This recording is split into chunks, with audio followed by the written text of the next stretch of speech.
ইনকিলাব মঞ্চের মুখপাত্র শরীফ ওসমান বিন হাদি মারা গেছেন। আর ফিরবেন না আমাদের হাদি ভাই। ইন্না লিল্লাহি ওয়া ইন্না ইলাইহি রাজিউন। বৃহস্পতিবার তার ভেরিফাইড ফেসবুক পেজের এক পোস্টে এ তথ্য নিশ্চিত করা হয়। মাথায় গুলিবিদ্ধ ইনকিলাব মঞ্চের মুখপাত্র শরীফ ওসমান হাদি খুবই ক্রিটিক্যাল অবস্থায় ছিলেন বেশ কয়েকদিন ধরে।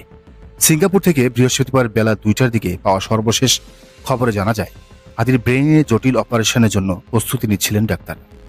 ব্রেন স্টেমে যেখানে গুলির একটি অংশ আটকে আছে, সেটি বের করার জন্যই এই অপারেশনের বিষয়টি সক্রিয়ভাবে বিবেচনা করা হচ্ছে। এতে হয় তিনি বাঁচবেন, নয়তো পাড়ি জমাবেন। পরিবার সিদ্ধান্ত নেয় অপারেশনটি করা হোক।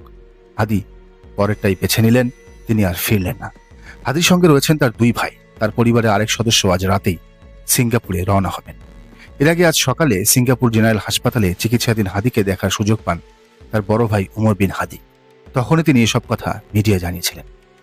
ঢাকায় হাদির চিকিৎসায় সংযুক্ত থাকা ঢাকা মেডিকেলের নিউরো সার্জন ডাক্তার আব্দুল আহাদ বলেছিলেন, হাদির গতরাতে ম্যাসিভ হার্ট অ্যাটাক হয়েছিল। এছাড়া তার ইনফেকশনও ছড়িয়ে পড়েছিল। এ অবস্থায় গতরাতেই তার শারীরিক অবস্থার অবনতি ঘটে এবং অত্যন্ত সংকটাপন্ন অবস্থার সৃষ্টি হয়।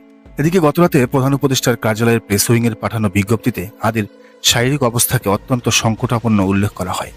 রাতেই দায়িত্বশীল উপদেষ্টারা এ নিয়ে সংশ্লিষ্টদের সাথে কথা বলেন। ইতিমধ্যে পররাষ্ট্র মন্ত্রণালয়ের একজন কর্মকর্তাকে সিঙ্গাপুর পাঠিয়েছে সরকার। কিন্তু সেই কর্মকর্তা হাদির লাশটা নিয়েই ফিরবেন। হাদিকে সুস্থ করার জন্য কোনো পদক্ষেপ নেয়ার সুযোগ তার নেই। বৃহস্পতিবার বেলা 11টায় উপদেষ্টা পরিষদের নিয়মিত বৈঠকে হাদির সবশেষ অবস্থা এবং করণীয় নিয়ে অনির্ধারিত আলোচনা হয়। পরিস্থিতি বিবেচনায় নিয়ে কি করণীয় তা নিয়ে মতবিনিময় করেন উপদেষ্টা পরিষদের সদস্যরা। হাদির হত্যাচেষ্টাকারী ও তাদের সহযোগীদের ধরার বিষয়ে সর্বশেষ অগ্রগতিও উপদেষ্টাদের অবহিত করা হয়। কাউকে ধরা যদিও সম্ভব হয়নি, ভারতে তারা পালিয়ে গেছে।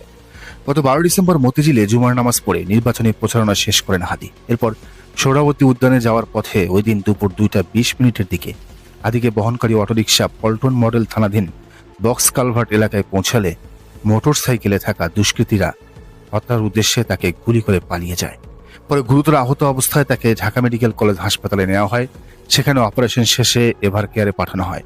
পরবর্তীতে উন্নত চিকিৎসার জন্য সোমবার তাকে সিঙ্গাপুরে পাঠানো হয়। সেখানে চিকিৎসাধীন অবস্থায় তিনি আজ মারা গেলেন। ভারতীয় আধিপত্যবাদের বিরুদ্ধে দৃঢ় অবস্থানের কারণেই ভারতীয় দাসগুলো তাকে হত্যা করল। আওয়ামী লীগ তাকে হত্যা করল। এমন মেধাবী সন্তান আর কখনো আসবে কিনা জানি না। আল্লাহ তাআলা জুলাই বিপ্লবী ওসমান হাদিকে শহীদ হিসেবে কবুল করেছেন। ইনশাআল্লাহ তার রক্ত বৃথা যাবে না। এই শাহাদতেই আমাদের সংগ্রামের প্রেরণা। খুনিদের সহ ভারতের দোসরদের কবর রচনা না হলে এই জমিন শান্ত হবে না।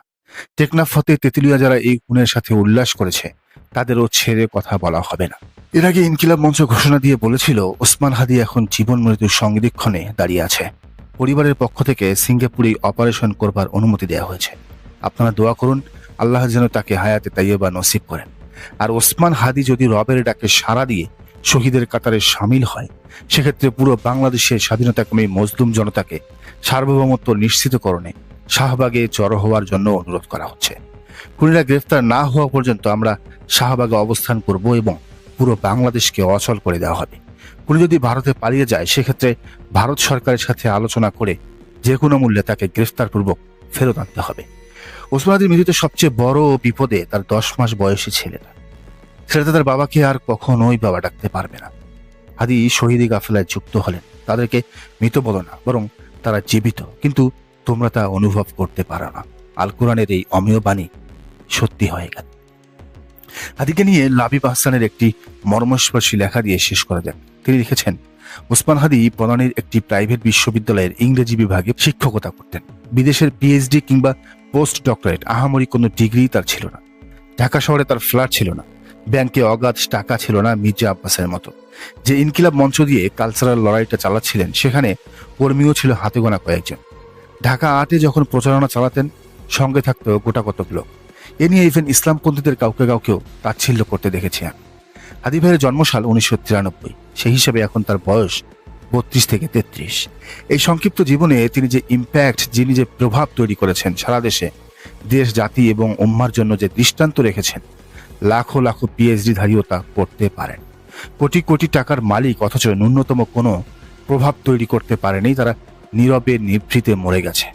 কত মানুষ এরকম মরে গেছে। কেরিয়ারে দুর্দান্ত এস্টাবলিশড, কত নন্দলাল 10টা-5টা চাকরি আর গাড়ি বাড়ির পেছনে ছুটে আস্ত জীবন কাটিয়ে গেছে। উম্মার জন্য, মুসলিম উম্মার জন্য, বাংলাদেশের জন্য কোনো অবদান রেখে যায়নি। একটা সময় ছিল যখন এদের জীবনটাকেই লোভনীয় মনে হতো। দুর্দান্ত কেরিয়ার, হাই স্যালারির চাকরি, গাড়ি বাড়ি আর একটা নির্ঝঞ্ঝাট জীবন। কিন্তু ওসমান হাদিরা যুগে যুগে আমাদের চোখ খুলে দিয়ে যান, আমাদের শিখিয়ে যান জীবনের সত্যিকারের দর্শন। এখন ওদের দেখে আর ন্যূনতম সম্ভ্রম জাগে না, লোভ হয় না। লোভ হয় ওসমান হাদিদের জীবন দেখে, যে কেরিয়ার আর এস্টাবলিশমেন্ট ইম্প্যাক্ট তৈরি করতে পারে না, দেশ এবং উম্মার জন্য কাজে লাগে না, তার কতটুকু বা মূল্য আছে। আমার কাছে সফলতার মানদণ্ড প্রভাব তৈরি করতে পারা, মানুষ যেন মনে রাখে যুগ যুগ ধরে। নিখুঁত অতীতে শরীফ ওসমান হাদির চাইতে বিস্ময় করার মাল্টি ট্যালেন্টেড ক্যারেক্টার আমার আর চোখে পড়েনি। জীবনের সত্যিকারের সার্থকতা যে দেশ এবং উম্মার জন্য কিছু করে যেতে পারা, তিনি সেটি আরেকবার স্মরণ করিয়ে দিলেন আমাদের। ইম্প্যাক্টলেস 50 বছর বাঁচার চাইতে ইম্প্যাক্টফুল 5 বছর বেঁচে থাকা গৌরবের। হাদি ভাই, হে সময়ের সাহসী সেনাপতি, আমরা গৃহকোণের নির্ঝঞ্ঝাট জীবন নয়, আপনার রাজপথ বেছে নেব ইনশাআল্লাহ। এসি রুমে নিভৃতে আসা মৃত্যু চাই না, আধিপত্যবাদ আর বেইনসাফের বিরুদ্ধে দাঁড়িয়ে বুক পেতে আলিঙ্গন করতে চাই বীরের মৃত্যু।